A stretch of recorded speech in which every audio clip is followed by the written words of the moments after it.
I'm Jordan Velez, and this is my oral presentation on assessment number 1. Sexuality is a scientific study of human sexuality, which can include behaviors, functions, and sexual interest. There was an English physician and psychologist named Havelock Ellis, and Havelock Ellis was the earliest important modern sexual theorist. Ellis argued that many behaviors labeled as abnormal were actually normal, including masturbation and female sexuality.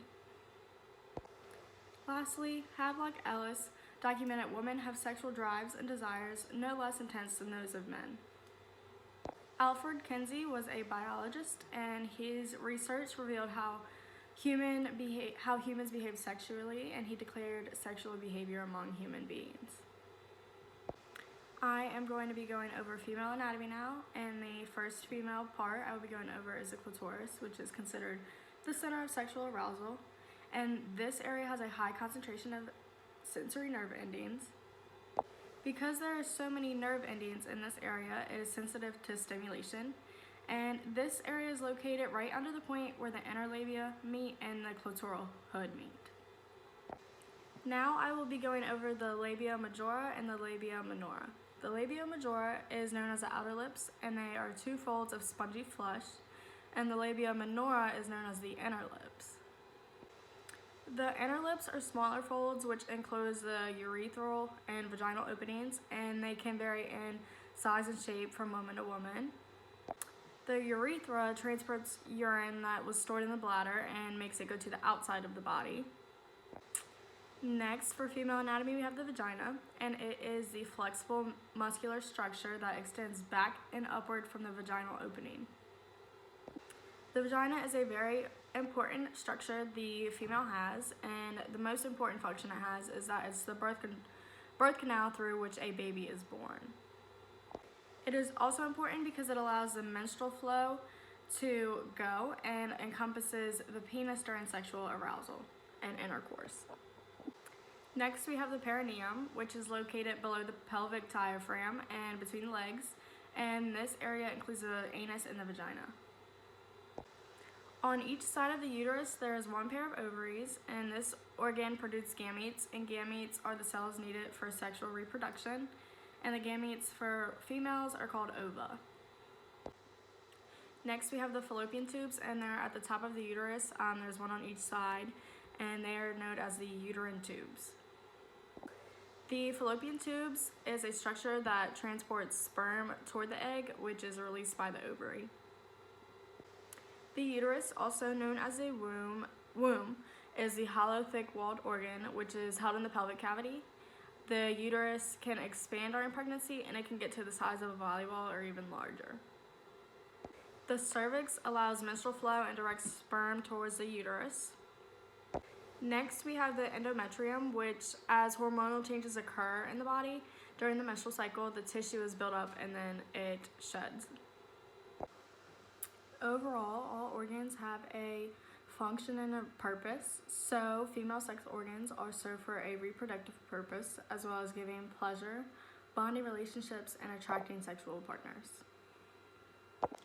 Next, we have the male anatomy and their organs, but the purpose of the male anatomy is the male sex organs, and they manufacture and store gametes, and they can deliver them to the female tract, and the sex organs for the male can also provide pleasure for the female. The first male sex organ we have is the penis, and this organ can pass semen and urine, and it is attached to the male perineum, which extends from the scrotum to the anus. At the end of the shaft is the head of the penis, and at the tip of it is the urethral opening, which is where semen and urine can be released and excreted. Continuing on, inside of the scrotum, the glands inside are called the testes or testicles, and their main production is for sperm production and hormone production. Next, encircling the urethra, just below the bladder, is the prostate gland, and the prostate gland actually produces 30 to 35% of seminal fluid. Just below the prostate gland, there are two pea-sized glands, which are called the Cowper's glands, and they secrete a clear mucus kind of liquid prior to ejaculation and the release of semen. Now we have the vas deferens, which is an 18-inch tube, and it extends from the abdominal cavity and carries the sperm to the testes and then to the urethra for ejaculation. This joins the seminal vesicle to form the ejaculatory duct. There is a urethra, which is in the male and female sex organ system, and the urethra for the male runs from the bladder through the prostate and the corpus spongulosum and to the tip of the penis, which opens to the outside. The function of the urethra for the male is to transport urine and semen. Continuing on, the shaft of the penis contains 3 parallel columns of erectile tissue, and the 2 of them that extend to the front of the surface are known as the corpora cavernosa. The 3rd column, which is parallel, is beneath the corpus cavernosa, and it is called the corpus spongiosum, which also forms the glands of the penis. Now we have the underside of the penis, and it is a triangular area of sensitive skin, which is called the frenulum, which attaches to the glands of the foreskin. Continuing on, there is a coiled tube, which is about 20 foot long, where the sperm is matured, and it is called the epididymis. The epididymis drains into the vas deferens. Lastly, which we talked about this earlier, known as the head of the penis, is also called the glans penis. Now I will be going over the models of sexual response cycle, and the first step is willingness, and this is when 2 people have a consensus and a conscious decision to have sex. Next is desire.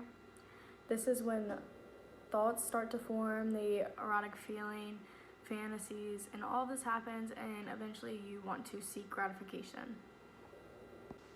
The first phase of the cycle is excitement, and in men, this is when there's an increased amounts of blood flow to the genitals to produce erection of the penis, and then, of course, the scrotal skin smooths out and the testes increase in size. And the excitement phase for a woman, this consists of the vaginal lubrication, and the upper vagina begins to expand, and then of course the clitoris becomes enlarged. Continuing on in the excitement phase, both men and women sometimes experience the same kind of reaction, and they both experience increasing muscular contractions. Next is the plateau phase, which is the sexual tensions start to level off, and in men, the testes swell, the head may deepen in color, and then in women, the vagina swells, the clitoris pulls back, and then of course the coloring and swelling of the labia may increase. Now we are at the orgasm level, and this is when increased tension peaks for both the male and the female, but in men, contractions of the glands and the tubes which produce the semen start to swell, and of course the expulsion of semen occurs. Whereas in women, the uterus and the outer vagina start to begin having contractions. The last phase of this is called the resolution, and the body returns to the non-arousal state, and for some women, this does not occur until several orgasms have been reached. Lastly, in this video, I'll be talking about William Masters and Virginia Johnson. And William Masters was a physician who was interested in treating sexual function difficulties, and some of those difficulties included why some women don't orgasm or have a lack of orgasm, and then he also wanted to study why there's early ejaculation in men or why they over-ejaculate. Masters and Johnsons finally decided to get together and decided to get a detailed perception of the sexual response of women and men, and they ended up studying and observing 382 men and 312 women. These observations included sexual intercourse and masturbation, which then they came up with the 4-phase cycle of sexual response. Thank you for watching my video, and so far in this human sexuality class, this is what I have learned, and I hope it was helpful. Thank you.